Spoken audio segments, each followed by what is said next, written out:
Now let's look at some pH calculations with actual substances. Whenever you're doing this, one, you have to make sure your pointer's on pen. You don't, I do. So step one, strong or weak. Note that all problems will not just tell you, oh, this is a strong acid like I'm doing here. I'm doing this to show you all the different ways of solving this problem. But strong problems are solved differently than weak problems. You also may need to determine, is it an acid or a base? Based on, does it give up a hydrogen or does it gain a hydrogen? So you'll have to have some information to help with that if we don't directly tell you. So let's start with the easier ones. The strong acids and strong bases are much faster problems than the weak acid and weak base problems. So in the case of our strong, when we put it in water, it turns into H2O+. That means that if I start with 0.30 molar HNO3, what I actually have is 0.3 molar H3O+. So for this, it's pretty easy. pH is the negative log of 0.300. If we do that, we'll get a pH of 0.523. So pHs for strong acids are pretty straightforward.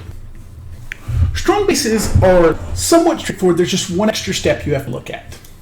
So for the first one, KOH is not going to look any different other than you're finding KOH instead of pH to start.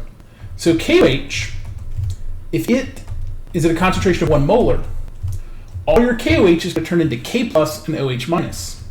So your OH minus is also going to be 1 molar. So here, if I want to find the pOH, I'll take the negative log of 1. Negative log of 1 is 0. So my pH will be 14 minus pOH, and since pOH is 0, my pH will be 14. So initially it might look like, oh, bases are just take the negative log of their concentration and then you're done, other than switching it to pH. However, this is not always true. Let's take our second example. We have strontium. Sorry about the switchy thing. My pen has a weird spot on it. I'll adjust to it by the end of this. But for the first few videos, there may be some random switching. I apologize. When it breaks down, it's going to turn into strontium 2+. It's also going to turn into 2 OH minuses. So the concentration of OH minus is not the same as strontium hydroxide. For every 1 strontium hydroxide, there's 2 hydroxides being made. Therefore, this solution, if it started at 1 molar, is going to have a concentration of 2 molar. That's because you doubled it. If it had been half molar, it would be 1 molar. If it had been 0.3 molar, now it would be 0.6. It's a 1 to 2 relationship. So we're doubling it. We went from 1 to 2. Then, once you know the OH minus, the problem is the same. You take the pOH is the negative log of our OH minus, so the negative log of 2. That's going to be negative 0.301. As a side note, it's okay to have negative answers. Don't let this panic you, because I've seen some students go, oh my gosh, my pH is negative or my pOH is negative, I must be wrong. That's not true. You can see negative numbers. They won't be really far negative or really far, or highly above 14 or 15, but you will get a little bit of negative in some numbers over 14. That is okay. It doesn't mean you did the problem wrong. So, our pH is 14 minus pOH, so 14 minus negative 0.301, which means 2 negatives make that a plus. We get 14.30 or 14.301.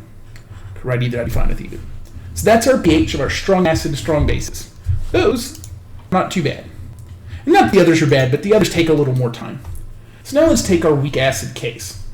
For these, you have to actually write up the chemical reaction, because since it is a weak acid or a weak base, that means the equilibrium matters. So if we're working with equilibrium, we have to know both concentrations of the initial acid and then the conjugate base it makes, or the base and the conjugate acid it makes. Both of those are going to impact, because they're going to tell us how much H3O plus or OH minus we actually get.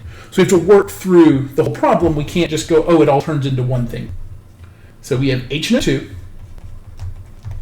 It's aqueous. It's going to react with some water. And we're going to draw a both-sided arrow since it's an equilibrium.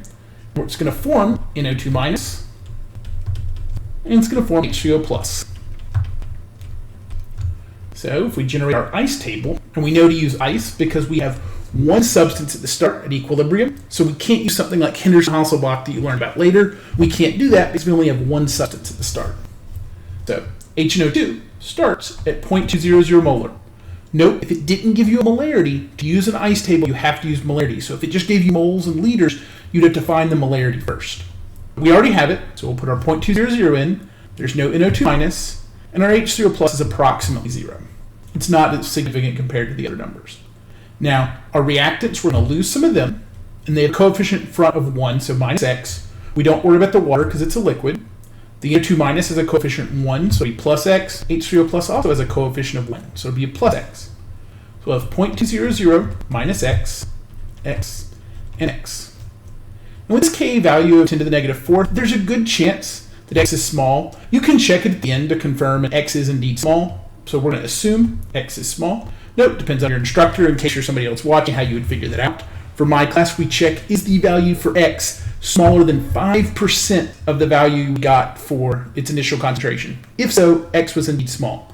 And in a lot of cases, if your K is negative 4 or smaller for that power, it's probably going to be small. That's not necessarily true if you have really low concentrations, but it'll work as a good approximation, as a good starting point if you're unsure. Because solving this problem as x is small is a decent bit faster, especially for some of the other reactions we'll do later.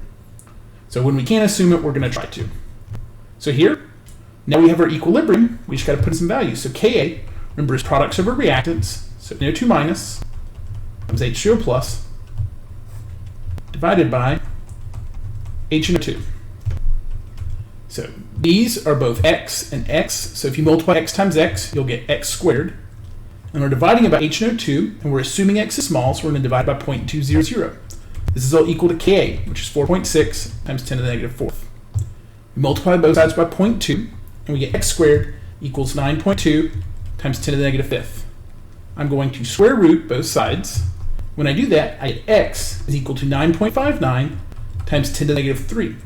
You'll notice this x is the same as our HCO plus in this case. Make sure always to go back to your original ICE table. Make sure that you actually use the value you're looking for, not just the x you solved for.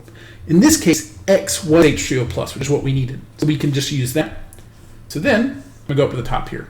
Our pH is equal to the negative log of our H plus, which is going to be 9.59 times 10 to the negative 3. So we get our pH is equal to 2.02. Still not too bad, but definitely a bit of a longer problem than our strong acid and strong base case. So this is a good reason to memorize your strong acids so you know if you have to do this or not. Now, that was for the acid case. Let's look at a base example. It should be fairly similar.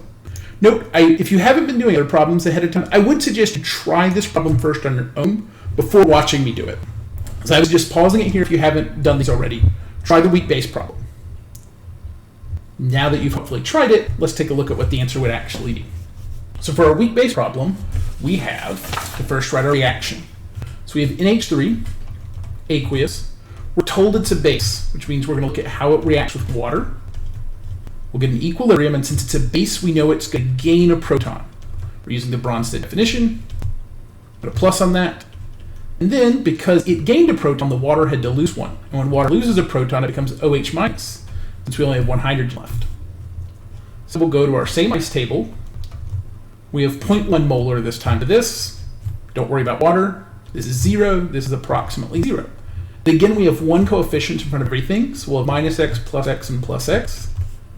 We'll have 0.100 minus x. We're going to assume x is small. That value for k makes it likely, and you can check afterwards that yes, indeed, x is small. And these will just be x and x because we didn't have any initial concentrations. So Kb will be products over reactants. So we'll have NH4 plus times OH minus divided by NH3, where I don't put the water in since it's a liquid. So we get x times x, that gives us x squared, and we have 0.1 on bottom, is equal to 1.76 times 10 to the negative 5th. I multiply both sides by 0.1, I get x squared equals 1.76 times 10 to the negative 6. I'll then square root both sides, and I'll get x equals 1.33 times 10 to the negative 3. Plug that in for x, and this time x is OH minus, not H plus. Therefore, I'm going to find the POH first. So my POH is going to be the negative log of 1.33 times 10 to the negative 3. POH will then equal, after I do that, we'll get 2.8. So then we need to find the pH, and that'll be 14 minus POH. So that'll be 11.12. And that's the pH, our weak base. And it makes sense that it's a basic solution, so the pH is above 7. So that matches up. If we'd said 2.88, that should trigger some bells in our head, wait, something's wrong, because that's below 7, and that should be a sig. So that'd be a good way to check when you do problems like this, like, oh, I'm working with a weak base. the pH should be above 7 since it should be basic. Since it's just a weak base, there's no acid present as well at the start. So we don't have to worry about it balancing like, wait, what if there's more acid than base or anything like that? So this gives us the pH of our base. And this is to have 4 ways to calculation of pH for your strong acid case, your strong base case, and then your weak acid and weak base case where you have to use ice tables and worry about equilibriums.